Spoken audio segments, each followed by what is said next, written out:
여러분, 살면서 보험 가입이 꼭 필요할까요? 병원비가 감당이 안 될 정도로 많이 나와서 고생해 보신 분들은 보험이 필요하다고 생각을 또 하실 거고, 이건 보험을 가입은 했는데 보험료만 계속해서 나가고 보험금을 제대로 못 받아보셨던 분들은 에이, 보험 같은 건 필요 없다 라고 생각하시는 분들도 계실 겁니다. 또 보험을 가입하고 싶긴 한데 나이도 들고 이미 아픈 곳도 많다거나 혹은 경제적으로든지 여러 가지 상황들 때문에 여의치 않아서 가입을 못하고 계신 분들도 있을 겁니다. 그래서 오늘은 보험이 있든 없든 여러분들이 잘 모르고 계신 전 국민이 해당되는 바로 국가에서 운영하는 혜택 3가지를 알려드릴 겁니다. 오늘 영상 내용 알고 계신 것과 모르고 계신 건요, 아마 엄청난 차이가 있을 거니까요, 온 가족에게 공유하셔서 함께 꼭 시청하시길 바랍니다. 그럼 바로 시작합니다.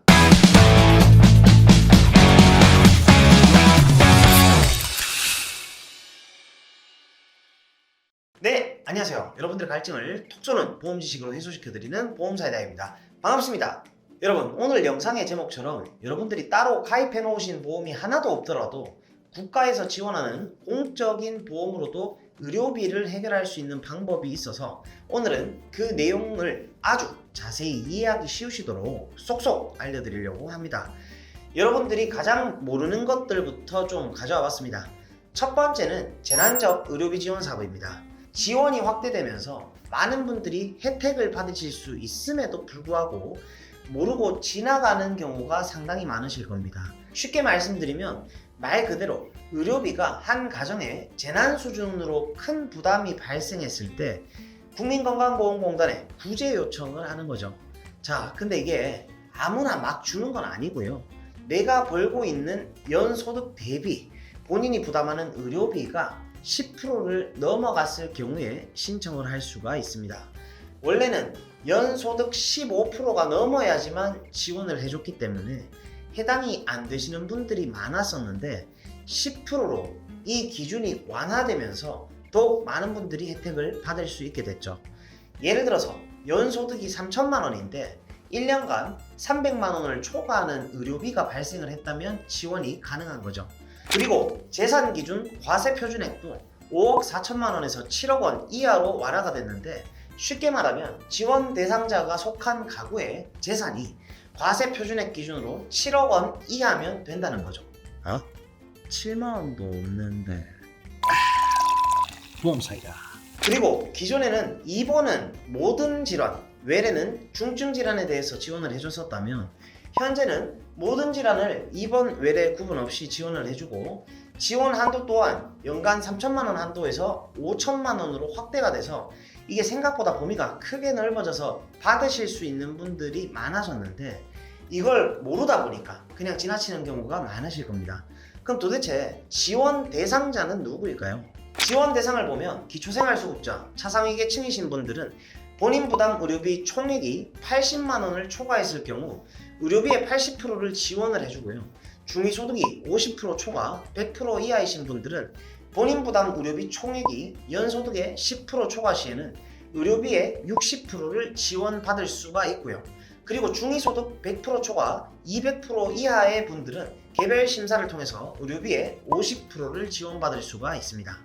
단 여기서 주의사항은요, 재난적 의료비 지원 사업은 비급여 의료비까지도 지원을 해주지만 국가 지자체 지원금을 수령했을 경우에는 그 부분은 쉽게 말해서 빼고 지급을 하고요. 또한 민간보험인 실손 의료비 보험, 그러니까 민간보험금에 대한 수령 예정액도 차감을 하고 지원을 합니다. 만약에 이걸 안 걸려서 실비랑 이 지원금을 중복으로 받았어도 결국 그 부분만큼은 환수가 되기 때문에 이 점은 꼭 유의하시고, 해당되시는 분들은 국민건강보험공단 방문 전에 공단에 전화를 하셔서 접수 절차 안내 받으시고 신청하시면 됩니다. 여러분, 만약 내 주변에 보험이 하나도 없거나 가입을 하고 싶어도 못 하셨던 분들이 있을 거예요. 또 큰 병에 걸려서 입원하고 수술을 했는데 그 사람이 실비도 없고 그런 분들이 만약 주변에 계시면요, 그럼 여러분들이 주변 분들한테 이 내용은 꼭 좀 알려주세요. 물론 아마 병원에서도 알려주긴 할 거지만 정말 많은 분들이 이 내용을 모르고 계십니다. 본 광고는 손해보험 광고심의 기준을 준수하였으며 유효기간은 심의일로부터 1년입니다. 그리고 두 번째는 산정특례 제도입니다. 진료비에 본인 부담이 높은 암이나 뇌혈관 질환, 심장 질환, 중증 희귀 질환, 중증 난치성 질환 등에 해당이 되면 본인이 부담할 의료비를 경감해주는 제도입니다. 우리한테 이런 큰 질병들이 발생했을 때 나라에서 병원비의 90% 이상을 지원을 해줍니다. 보시면 우리가 3대 질병이라고 하는 암, 뇌, 심장 질환은 95%를 지원을 해주고 있고요. 암을 예로 들면 산정특례로 등록된 날로부터 5년간 혜택을 받을 수가 있어요. 산정특례기간 5년 종료 시점에 잔존암이나 전이암 혹은 추가로 재발이 확인되는 경우에는, 그러니까 치료를 계속 또 받아야 한다면 재등록해서 다시 5년간 연장도 가능합니다. 단 이 치료들이 비급여는 해당이 안 됩니다. 여기서 말하는 비급여라는 건 건강보험 적용이 안 돼서 병원비를 전부 본인이 부담해야 하는 항목들을 말합니다. 산정특례는 건강보험이 적용되는 급여 항목만 해당이 됩니다. 여기서 급여와 비급여의 차이점을 간단히 말씀드리면, 급여는 국민건강보험공단에서 부담하는 부분이고요. 전액 본인 부담과 선택진료비, 선택진료 이외에 세 가지는 산정특례로는 혜택을 보실 수가 없습니다. 비급여는 임플란트 같은 치과보험 치료라든지 성형외과 수술, 시력교정술 등 돈이 많이 들어가는 치료들이 내가 조금 더 편하게 하기 위해서 하고자 하는 치료고, 급여는 꼭 받아야 하는 치료라는 개념으로 비급여는 선택적인 치료라고 이해하시면 조금 더 쉬우실 것 같습니다. 그래서 중대질병에 걸렸을 때 급여는 혜택을 보지만 비급여는 혜택이 없으므로 이 부분에 대해 보장을 받을 수 있게 보험으로 대비를 해주시는 게 좋겠습니다. 근데 이게 또 영구적으로 받을 수 있는 제도는 아니고요. 암, 희귀질환, 중증 난치질환은 5년간 혜택을 받고 중증 화상 환자는 1년간, 결핵은 2년간입니다. 단 심장질환, 뇌혈관 질환은 입원 후에 공단에서 정한 수술 및 해당 약제 투여를 받았을 때 이 수술 1회당 최대 30일 동안 산정특례를 받을 수가 있습니다. 수술 당이니까 한번 할 때마다 받을 수가 있겠죠. 그런데 이 산정특례는요, 비급여는 보장이 안 된다고 해도 민간보험과 중복으로 보장을 받는 게 가능합니다. 앞에서 말씀드린 재난적 의료비의 경우에는 민간보험과 중복으로 받게 되면 내가 받는 부분은 제외하고 지원을 해주거나 이미 받았다면 환수를 해가는 경우가 발생을 하는데, 이 산정특례 제도는 내가 민간보험을 아무리 많이 가입했다 하더라도 예를 들어서 내가 가입한 보험에서 암진단비 1억, 2억을 받는다고 해도 혜택은 똑같이 받을 수가 있습니다. 그리고 마지막 세 번째는 본인 부담 상한제라는 제도입니다. 과도한 의료비로 인한 경제적 부담을 덜어드리기 위해서 개인이 1년간 부담하는 의료비 본인 부담금 상한을 정해서 개인이 부담한 본인 부담금이 상한을 초과하는 경우 그 초과된 비용만큼 돌려주는 제도입니다. 쉽게 말해서 병원비가 아무리 많이 나오고 소득 수준에 따라 일정 금액을 정해놓고 그 기준보다 더 많은 금액이 나올 경우에는 나라에서 그 초과된 금액을 전부 부담을 해주는 건데요. 병원비 지출이 너무 많아져 버리면 이거 말고도 사실 돈 쓸 데가 얼마나 많겠습니까? 그러면 당연히 경제적으로 힘들어질 수가 있겠죠. 그래서 그걸 국가 차원에서 어느 정도 보호해주는 시스템이라고 보시면 됩니다. 우리 다들 건강보험료 내고 계시잖아요. 현재 건강보험료를 내고 있는 대상자들을 저소득부터 고소득까지 1분위부터 10분위까지 나눠놨다고 생각을 하시면 됩니다.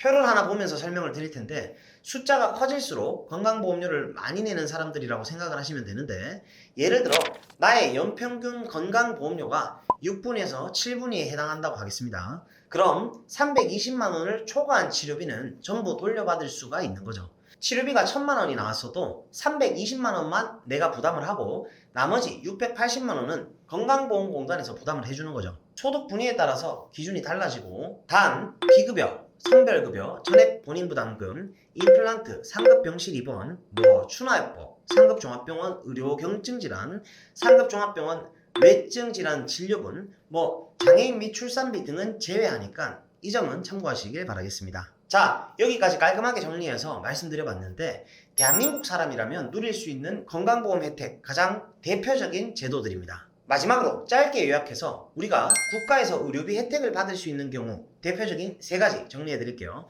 첫 번째, 재난적 의료비 지원이죠. 본인 부담 상한제의 미적용 항목이라던가 비급여 항목에 대해서도 내 소득 수준 대비 큰 의료비가 발생했을 때 의료비의 50% 이상을 지원해 주기 때문에 의료비에 큰 부담을 덜 수가 있습니다. 두 번째는 산정특례 제도입니다. 병원비가 많이 나오는 암이나 뇌, 심장질환 같은 중증질환에 걸리더라도 나라에서 병원비의 급여 부분에 대한 90% 이상을 지원해줍니다. 그리고 마지막 세 번째, 본인 부담액 상한제입니다. 내 소득 분위 기준을 초과하는 의료비가 발생했을 때는 건강보험이 적용되는 항목에 한해서 정해진 기준까지만 부담하면 나머지는 건강보험공단에서 부담을 해주고 초과된 금액이 있을 경우 신청을 하면 환급을 받을 수가 있습니다. 네, 오늘은 보험이 없더라도 모두가 받을 수 있는 나라에서 지원해주는 혜택들에 대해서 여러분들께 속 시원하게 알려드리는 시간을 좀 가져왔고요. 이렇다고 해서 민간보험이 아예 또 필요 없는 건 아닙니다. 직접 또 먼저 경험을 해보셨거나 집중해서 이 영상을 시청해보신 분들이라면 아시겠지만 비급여나 부수적인 부분들로 질병이 오면 많은 비용들이 또 발생을 하게 되죠. 하지만 이런 좋은 제도들이 있음에도 본인의 경제적 상황에 맞지 않게 무리해서 과하게 민간보험을 가입해서 보험료를 납입하고 계신 분들은 전혀 그럴 필요가 없으시고요. 반대로 또 도저히 여력이 안 돼서 보험을 아예 못 가입하셨다 하시는 분들은 너무 걱정을 하지 마시고 국가에서 지원을 해주는 좋은 혜택들도 있으니까요. 잘 활용하셨으면 좋겠습니다. 혹시나 주변에서 의료비로 힘들어 하시거나 걱정하시는 분들이 계신다면 오늘 영상 꼭 모두에게 공유를 하셔서 유익한 진짜 지식들을요 여러분들이 좀 많이 얻어가셨으면 좋겠습니다. 저희 유튜브 채널에서는 고객 한 분 한 분께 면밀히 최선의 설계를 도와드릴 수 있도록 30개 이상의 생명보험, 손해보험, 여러 회사들을 비교 설계 및 약관 분석을 통해서 도움을 드리고 있습니다. 보험가입이나 리모델링에 대해서 궁금하시고 상담을 희망하시는 분들은 댓글창에 상담 신청 링크를 클릭하시거나요. 카카오톡 검색창에 제 유튜브 채널 이름을 검색을 하셔서 연락을 주시거나 하단에 또 보면 밑에 보면 제 연락처로 상담 신청을 주시면 순차적으로 면밀히 상담을 도와드리도록 하겠습니다. 오늘 영상 도움이 되셨다면 구독, 좋아요, 알림 설정 잊지 마시고요. 그럼 다음 시간에 더욱 시원하고 톡 쏘는 보험 지식으로 찾아뵙도록 하겠습니다. 이상 보험사였습니다. 감사합니다. 본 광고는 손해보험 광고심의 기준을 준수하였으며 유효기간은 심의일로부터 1년입니다.